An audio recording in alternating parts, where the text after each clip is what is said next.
Trump એડમિનિસ્ટ્રેશને 14 મોટા airports પર આઈસના એજન્ટ્સને તૈનાત કરી દીધા હોવાથી અનડોક્યુમેન્ટેડ ઇમિગ્રન્ટ્સ હાલ ટ્રાવેલ કરવું કે નહીં તેને લઈને મૂંઝવણમાં મુકાયેલા છે.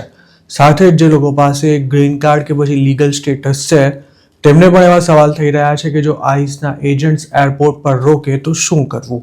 એટલું સમજી લેવું જરૂરી છે કે જેમ અમેરિકાના કોઈ પણ ભાગમાં આઈસના એજન્ટ્સ ગમે તે વ્યક્તિને ઊભી રાખીને તેની પાસેથી પેપર્સ માંગી શકે છે કે પછી તેનું સ્ટેટસ પૂછી શકે છે, તે જ રીતે એરપોર્ટ પર પણ તેઓ આ કામ કરી શકે છે. ટ્રમ્પ સરકારે આઈસને એવી કોઈ સૂચના નથી આપી કે એરપોર્ટ પર ઇમિગ્રેશન એન્ફોર્સમેન્ટ નથી કરવાનું.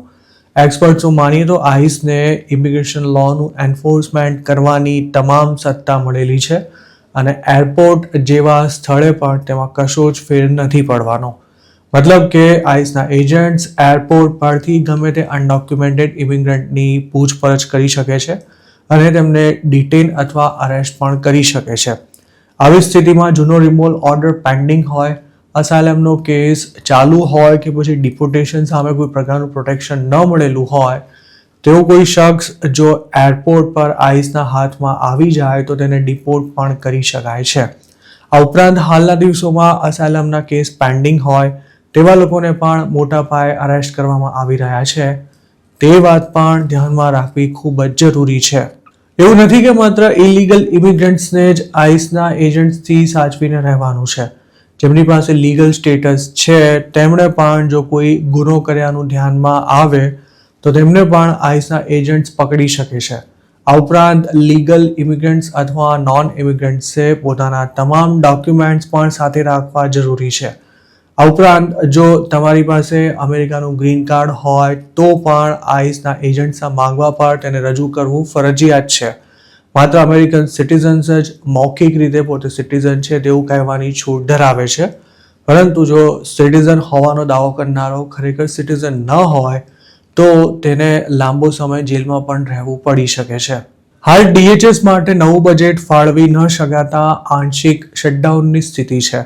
તેના કારણે એરપોર્ટ પર સુરક્ષાનું કામકાજ સંભાળતા TSAના એજન્ટ્સે પગાર નથી મળી રહ્યો.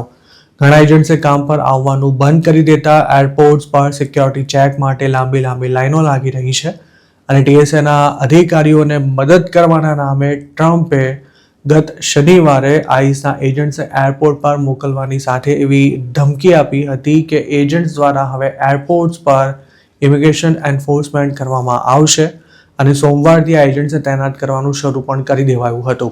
એરપોર્ટ પર જો આઈસના એજન્ટ્સ દ્વારા કોઈ પૂછપરછ કરવામાં આવે તો માત્ર US સિટીઝન જ તેમના સવાલોના જવાબ આપવાનો ઇનકાર કરી શકે છે. આ ઉપરાંત સિટીઝન્સ પોતાનો ફોન તપાસ માટે આપવાની પણ ના પાડી શકે છે, પરંતુ વિદેશીઓને આવો કોઈ રાઇટ નથી મળતો.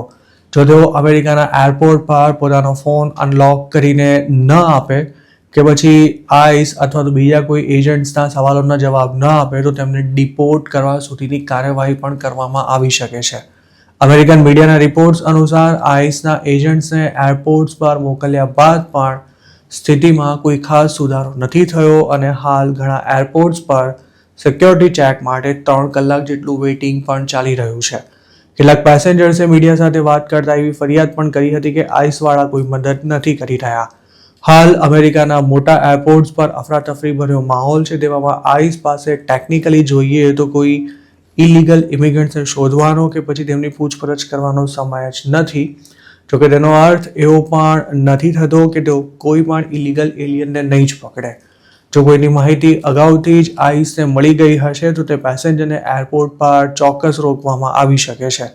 ખાસ તો જેમના રિમૂવલ ઓર્ડર્સ પેન્ડિંગ છે તેમને આઈસવાળા ટાર્ગેટ કરી શકે છે. તેવામાં આ સમયે US સિટીઝન ન હોય તેવા દરેક લોકોએ એરપોર્ટ પર પોતાના તમામ ડોક્યુમેન્ટ્સ સાથે રાખવામાં જ સલામતી છે.